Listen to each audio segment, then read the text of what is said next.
Today, let's dive into the highly anticipated iPhone 16. Apple has once again delivered a sleek, powerful device that stands out.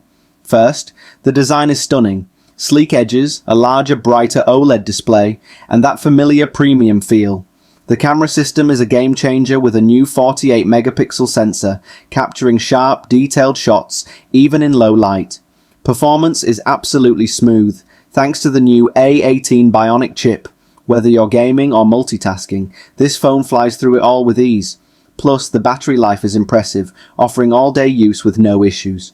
The dynamic island feature is refined, and the USB-C port is finally here, making charging and data transfer faster and more universal. However, the iPhone 16's price tag might put off some potential buyers, especially if you're looking for a budget option. In conclusion, if you're an Apple fan or looking for top-tier performance, the iPhone 16 is a fantastic choice, but it may not be for everyone. That's it for today's review. Let me know your thoughts below.